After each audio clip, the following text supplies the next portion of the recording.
Welcome to my channel. महत्त्वाची सूचना. या व्हिडिओमधील सर्व माहिती केवळ शैक्षणिक उद्देशानं दिलेली आहे. ही कोणत्याही प्रकारची गुंतवणूक सल्ला नाही. गुंतवणूक करण्यापूर्वी कृपया स्वतःचा अभ्यास करा किंवा आपल्या आर्थिक सल्लागाराचा सल्ला घ्या. या व्हिडिओतील माहितीवर आधारित घेतलेल्या कोणत्याही निर्णयासाठी आम्ही जबाबदार राहणार नाही. धन्यवाद. एखादी कंपनी स्वतःची उत्पादने विकण्याचा वेग फक्त 9% वाढवते, पण त्यांच्या खिशात उरणारा जो निव्वळ नफा आहे ना, तो चक्क 15% उसळी मारतो. म्हणजे हे कसं शक्य आहे? हो, म्हणजे वरवर बघता हे थोडं आश्चर्यकारक वाटतंच. अगदी. आणि म्हणूनच आजच्या या सखोल चर्चेत आपण एक्साईड इंडस्ट्रीजच्या मार्च 2026 मधील आर्थिक कामगिरी या अहवालावर सविस्तर बोलणार आहोत. आपण बाजारातील आकडेवारी, व्यवस्थापनाचे भाष्य हे सगळं संकलित केलंय. पण मला ना हे सगळे एका गाडीच्या डॅशबोर्डसारखं वाटतं. अच्छा. गाडीचा डॅशबोर्ड म्हणजे कसं? हो, म्हणजे बघा, कंपनीची विक्री किंवा सेल्स म्हणजे गाडीचा वेग आणि त्यांचं नफ्याचं प्रमाण म्हणजे गाडीची इंजिनची कार्यक्षमता. म्हणजे फक्त गाडी वेगात पळून चालत नाही ना, ती कमी इंधनात जास्त अंतर कशी कापते हे बघणं जास्त रंजक असतं. राईट. अगदी योग्य उदाहरण दिलंत. कारण माहितीच्या या महापुरात नुसते आकडे बघून काहीच समजत नाही. ते आकडे कसे आणि का बदलत आहेत हे समजून घेतलं तरच खऱ्या अर्थाने कंपनीची आर्थिक प्रकृती समजते. बरोबर. नुसत्या आकड्यांच्या जंजाळात आपल्याला अडकायचं नाहीये, तर आपण थेट मार्च 2026च्या त्रिमाही निकालांपासूनच सुरुवात करूया. मी आकडे बघत होते. वार्षिक आधारावर बघितलं ना, तर महसूल 4,335 कोटींवरून 4,735 कोटींवर गेलाय, म्हणजे 9% वाढ. पण निव्वळ नफा 188 कोटींवरून थेट 217 कोटींवर पोचलाय. हो, ती 15% मोठी वाढ आहे. नक्कीच. आणि यासोबतच त्यांचा इबिटा जो आहे तो 14% वाढून 488 कोटींवर गेलाय आणि EPS सुद्धा 15% वाढलाय. तिमाही आधारावर बघितलं तरी चित्र खूप स्थिर दिसते. म्हणजे डिसेंबरच्या तुलनेत मार्चमध्ये सुद्धा विक्री आणि नफा दोन्ही वाढले आहेत. हो, पण इथेच मला तो विरोधाभास जाणवतोय. म्हणजे विक्री फक्त 9% वाढली आणि नफा 15% कसा वाढू शकतो? मला सांगा, हे एखाद्या बेकरीच्या उदाहरणासारखं आहे का? बेकरी म्हणजे कसं? म्हणजे समजा एका बेकरीने गेल्या वर्षापेक्षा फक्त थोडेच जास्त केक विकले, म्हणजे 9% जास्त. पण केक बनवण्याचा खर्च किंवा वाया जाणारे पदार्थ त्यांनी इतके कमी केले की त्यांच्या खिशात उरणारा नफा 15% जास्त आहे. असंच काहीसं एक्साईडच्या बाबतीत झालंय का? अगदी योग्य उपमा दिलीत. आर्थिक भाषेत आपण यालाच मार्जिन इम्प्रूव्हमेंट किंवा नफ्याचं प्रमाण सुधारणे असं म्हणतो. अच्छा. जेव्हा नफा हा विक्रीपेक्षा जास्त वेगाने वाढतो ना, तेव्हा ते एक चांगल्या व्यवसायाचं लक्षण मानलं जातं. कारण व्यवसाय नुसता मोठा होत नाहीये, तर तो अधिक नफा कमवणारा किंवा प्रॉफिटेबल बनतोय. पण हे मार्जिन सुधारलं कसं? यामागे ऑपरेटिंग लिव्हरेज काम करतं. म्हणजे जेव्हा एक्साईड त्यांच्या कारखान्यातून जास्त बॅटरी बनवायला लागते, तेव्हा त्यांचे काही फिक्स्ड खर्च असतात, जसे की कारखान्याचं भाडं किंवा कायमस्वरूपी कामगारांचे पगार, ते त्याच वेगाने वाढत नाहीत. बरोबर. आणि दुसरं म्हणजे प्रॉडक्ट मिक्स. ते फक्त स्वस्त बॅटरी विकत नाहीयेत, तर औद्योगिक किंवा इंडस्ट्रीयल वापरासाठीच्या मोठ्या बॅटरीज जास्त विकत आहेत, ज्यावर जास्त नफा मिळतो. अच्छा, म्हणजे कमी खर्चात जास्त नफा देणारी उत्पादने विकण्यावर त्यांचा भर आहे. तर हे कागदावर ऐकायला खूप छान वाटते, पण इथे मला ना एक मोठा धोका दिसतोय. कोणता धोका? ही जी 9% विक्रीतली वाढ आहे ती खूपच माफक नाही का वाटत? म्हणजे हा पायाच थोडा कमकुवत वाटतोय. आणि त्यात भर म्हणून बॅटरी बनवण्यासाठी लागणारा सर्वात महत्वाचा कच्चा माल म्हणजे शिसे किंवा लेड. हो, शिशाच्या किमती तर आंतरराष्ट्रीय बाजारात ठरतात. अगदी तेच. मग जर उद्या आंतरराष्ट्रीय बाजारात शिशाच्या किमतींचा भडका उडाला, तर हा 15% नफ्याचा फुगा लगेच फुटणार नाही का? जर कंपनी पूर्णपणे एकाच धातूच्या किमतीवर अवलंबून असेल, तर तिला आपण स्थिर कसं म्हणायचं? तुमचा मुद्दा अतिशय रास्त आहे. कच्च्या मालाच्या किमती हा एक लपलेला धोका नक्कीच आहे. पण याला एक्साईड कसं हाताळतं हे समजण्यासाठी आपल्याला त्यांच्या व्यवसायाची प्राइसिंग पॉवर किंवा किंमत ठरवण्याची ताकद समजून घ्यावी लागेल. म्हणजे त्यांनी किमती वाढवल्या तरी लोक घेतात? कसं आहे मी सांगतो. यांच्या व्यवसायाचे 2 भाग आहेत. एक म्हणजे OEM, म्हणजे जेव्हा कारखान्यातून नवीन गाडी बाहेर पडते तेव्हा त्यात लागणारी बॅटरी. तिथे तर मोठ्या कार कंपन्यांसोबत करार असतात त्यांचे. अगदी बरोबर. तिथे कच्च्या मालाचे दर वाढले तरी लगेच किमती वाढवता येत नाहीत.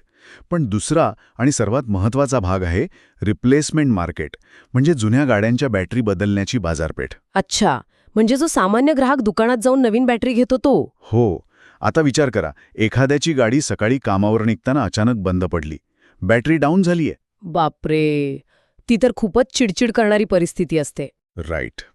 आणि अशी खरेदी माणूस पुढे ढकलू शकत नाही. ती एक तातडीची गरज असते, एक डिस्ट्रेस पर्चेस असतो. हो, मग तिथे ग्राहक घासाघीस करत बसणार नाही. अगदी तेच. अशा वेळी लोक विश्वासार्ह ब्रँड बघतात आणि एक्साईटचा रिप्लेसमेंट मार्केटमध्ये दबदबा आहे. त्यामुळे शिशाच्या किमती वाढल्या तरी ते वाढलेला खर्च अतिशय सहजपणे नवीन किमतींच्या माध्यमातून थेट ग्राहकांकडे वळवू शकतात. हो, म्हणजे हे जवळपास एका सबस्क्रिप्शन मॉडेलसारखंच काम करतंय की गाडी एकदा विकली पण बॅटरी तर दर 3-4 वर्षांनी बदलावीच लागणार. अगदी. आणि हा रिप्लेसमेंटचा बाजार आहे ना, त्यांच्यासाठी एक भक्कम कॅश फ्लो निर्माण करणारं इंजिन आहे.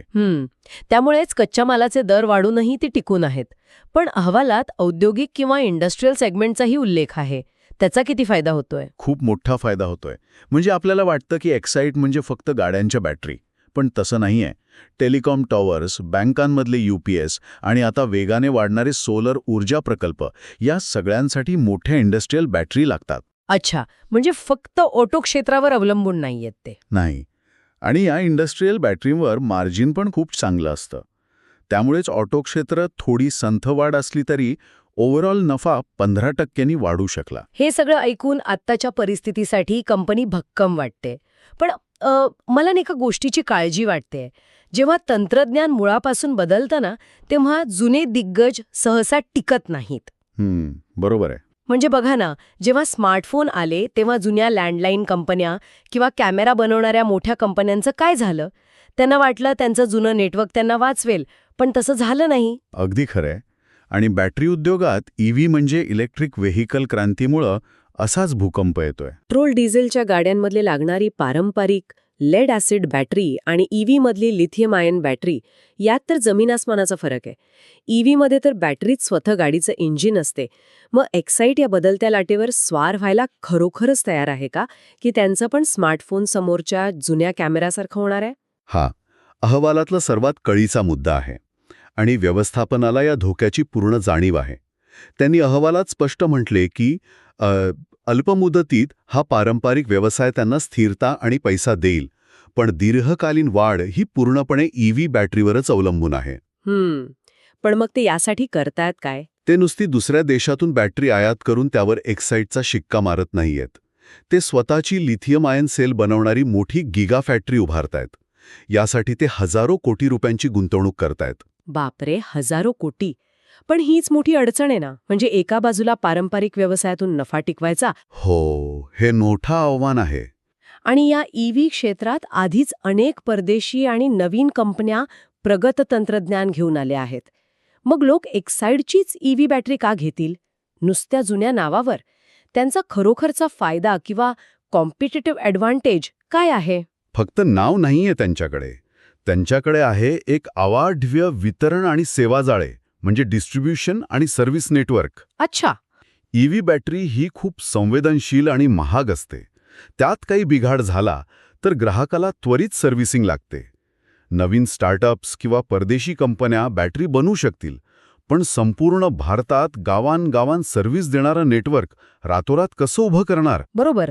तिथे एक्साईटचे आधीचेच हजारो डीलर्स आहेत. अगदी तेच.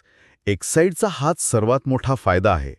जर त्यांनी तांत्रिक भागीदारी करून स्वतःचे सेल्स यशस्वीपणे बनवले तर ते या भक्कम नेटवर्कद्वारे ग्राहकांपर्यंत पोहोचू शकतात. जुना ब्रँड आणि नवीन तंत्रज्ञान यांचा मेळ घालण्यावर त्यांचं भविष्य अवलंबून आहे.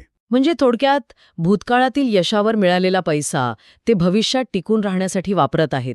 जोखीम मोठी आहे, पण अस्तित्वासाठी ती घेणं भागच आहे. नक्कीच.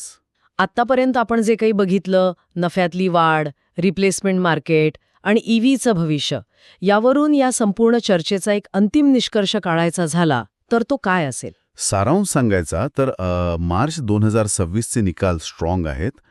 कंपनीने खर्चावर नियंत्रण मिळवलंय, मार्जिन सुधारलंय. अल्पमुदतीचा विचार केला तर हा पारंपरिक व्यवसाय सुदृढ आहे आणि भरपूर कॅश फ्लो देतोय. पण दीर्घकालीन दृष्टीने बघितलं तर ही कंपनी आता एका संक्रमण अवस्थेत म्हणजे ट्रान्झिशन फेजमध्ये आहे. जोपर्यंत त्यांची ईव्ही बॅटरीची योजना यशस्वी होत नाही आणि त्यातून नफा मिळायला सुरुवात होत नाही, तोपर्यंत त्यांचं खऱ्या अर्थाने भविष्य सुरक्षित मानता येणार नाही. अगदी स्पष्ट निष्कर्ष आहे हा. अल्पमुदतीत स्थिरता आणि दीर्घ मुदतीत ईव्ही तंत्रज्ञानाशी जुळवून घेण्याची मोठी लढाई. या सखोल चर्चेतून आपल्याला कंपनीचं चित्र खूप छान समजलं. पण चर्चा थांबवण्यापूर्वी माझ्या मनात एक अतिशय वेगळा विचार येतोय. कोणता विचार? आपण आत्तापर्यंत असं गृहीत धरून चाललोय की भविष्यात लिथियम आयन ईव्ही बॅटरी हेच एकमेव तंत्रज्ञान असणार आहे, राईट? आणि एक्साईट त्यासाठीच गिगा फॅक्टरीसारखी मोठी तयारी करतेय. हो, सध्या तरी तेच चित्र आहे. पण तंत्रज्ञान खूप वेगाने आणि अनपेक्षितपणे बदलतं ना. विचार करा, भविष्यात जर सॉलिड स्टेट बॅटरी किंवा हायड्रोजन फ्युएल सेल्ससारखं पूर्णपणे नवीन तंत्रज्ञान अचानक यशस्वी ठरलं तर? हा मोठा प्रश्न आहे. ज्या तंत्रज्ञानाला लिथियमची गरजच नाही आणि ज्यामुळे आजच्या ईव्ही बॅटरीज पूर्णपणे कालबाह्य ठरतील, असं झालं तर हे अब्जावधी रुपये खर्च करून उभारलेले लिथियमचे कारखाने कुचकामी ठरतील का?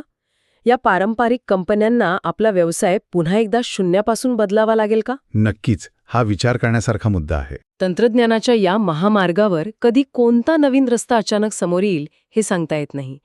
त्यामुळे अशा बदलणाऱ्या परिस्थितीवर लक्ष ठेवणं खूप गरजेचं आहे. या विचार करायला लावणाऱ्या प्रश्नासोबतच आपण आजची ही चर्चा इथेच थांबूया. व्हिडिओ आवडला असेल तर लाईक करा आणि अशाच युजफुल व्हिडिओसाठी चॅनलला सबस्क्राईब करायला विसरू नका.